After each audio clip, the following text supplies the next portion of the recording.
समाज का काम है आपको बर्बाद करना और भटकाना। अगर आपका कोई शुभचिंतक है तो वो है माँ बाप। दो तीन लोगों से तो बहुत बच के रहिए जो आपके घर के खिलाफ आपको बताते हैं। आदमी को पहचानना है ना, तो उसको ये देखो कि इसके माँ बाप के प्रति कैसा रवैया है। डेली सुबह उठकर शुक्रिया कहा करो अपने माँ बाप का पैर छूकर। भगवान उतर आए और माँ बाप कहते चला दो गोली तो चला दो। समाज का काम है आपको बर्बाद करना और भटकाना, यह समाज का धर्म है।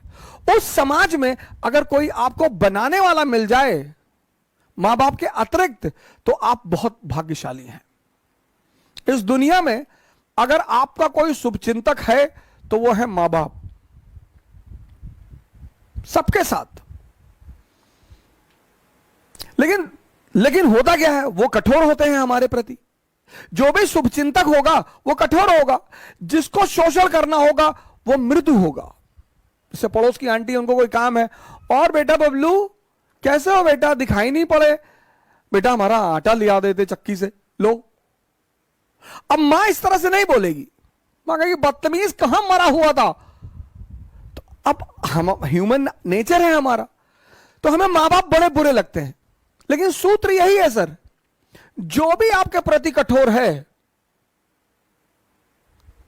वो आपका भला सोचता है, और जो भी आपके प्रति मृदु है, अच्छा बोलता है, आपकी सिर्फ तारीफ करता है, वो आपके शोषण के फिराक में है। किसी की कोई जनरेशन में लोग कहते ना, अरे भैया कमा लिए 7 पुस्त खाएगी। हमने तो ना देखा किसी की 7 पुस्तें खाते हुए। हमने तो उन मां बापों को खुशी देखा है जिनके बच्चे शाम को घर आते हैं, अपने मां बाप के साथ बैठते हैं, अपने माँ बाप को घुमाने ले जाते हैं। हमारी श्रीमती जी के मामा है, तो अपने माँ बाप को साथ में रखते हैं बैंगलोर। उनके माँ बाप से ज्यादा धनी आदमी कौन है सर इस संसार में, जिसकी बुजुर्गियत में बच्चे मोहब्बत करें। छोड़ दें सारी दुनिया किसी के लिए, यह मुनासिब नहीं महत्वाकांक्षी लोगों के लिए। भाई माँ बाप तो वही है ना, उनसे ज्यादा प्रेम कौन करेगा। हाँ, वो अगर आपको छोड़ दें तो चिंता का विषय है सर, तब तो दुखी होने का विषय है सर। लड़की ने छोड़ दिया, लड़के ने छोड़ दिया, कोई फर्क नहीं पड़ता सर, अगर महत्वाकांक्षा है। अगर आप खुद को बेवकूफ बना रहे हैं, बहुत फर्क पड़ता है सर। किसी भी व्यक्ति का आपके जीवन में होना इस बात पे भी निर्धारित करता है कि उसने आपको राय क्या दी। और 2-3 लोगों से तो बहुत बच के रहिए। एक, जो आपके घर के खिलाफ आपको बताते हैं, तुम्हारी मम्मी को ऐसा नहीं करना चाहिए। अरे मम्मी है यार, क्यों नहीं करना चाहिए, करना चाहिए। मेरी माता जी तो आज भी मुझे चौराहे पे गाली देके मार देती है। मां है, उसका हक है। आज भी मैं आता हूं बाहर तो कहती कायदे से गाड़ी चलाना, और हवाई जहाज में वो सीट बेल्ट बांध लेना जी, और ज्यादा नेता मत बनना, खिड़की से नीचे मत झांकना जी, खिड़की बंद रहती। हाँ हाँ, तो हमें पता है बंद रहती है। मां है सर। 7 महीना मैं रहा ऋषिकेश में सर, मेरा अटेम्प्ट खत्म हो गया, सबने मेरा साथ छोड़ दिया सर, सबने। मैं पैसे 1-1 रुपए के लिए मोहताज हो गया। मेरे एक मित्र हैं, 100 रुपए मांगने पे नहीं दिया उन्होंने सर।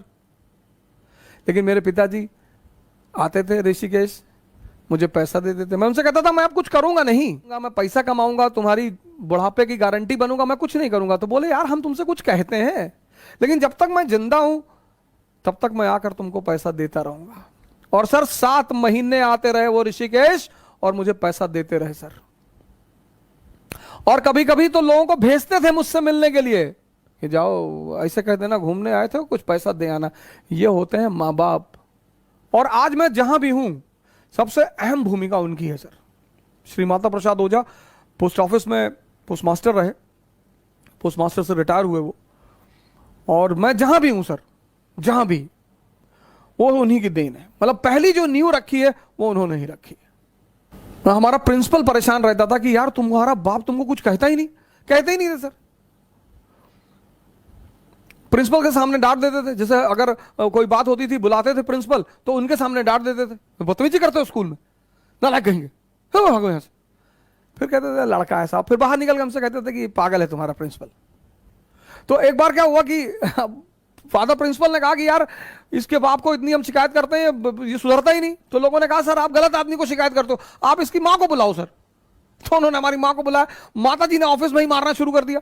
तो प्रिंसिपल को लगा कि हाँ हाँ यार पहले हम गलत आदमी को बुला रहे थे। वो माँ बाप तो कभी गलत नहीं होते, और जो माँ बाप की बात नहीं मानते वो शैतान है, शैतान। लेकिन हां कभी कभी ऐसा होता है कि मां बाप हमें समझ नहीं पाते, तो लड़ने की क्या जरूरत है सर? मां बाप से नहीं लड़ा जा सकता सर, कभी नहीं लड़ा जा सकता।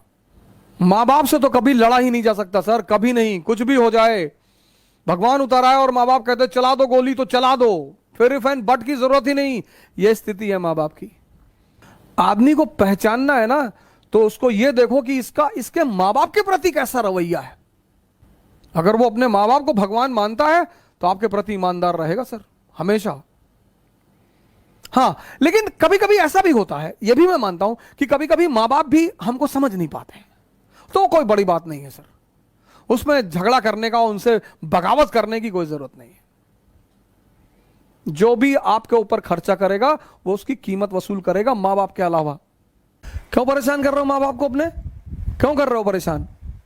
हमको बाइक दिला दो, हमको ये दिला दो, पढ़ा रहे हैं कम है? डेली सुबह उठकर शुक्रिया कहा करो अपने माँ बाप का पैर छूकर कि यार खिला रहे हो, यही बड़ी बात है। कोई दूसरा खिलाएगा चमड़ी उतार लेगा तुम्हारी।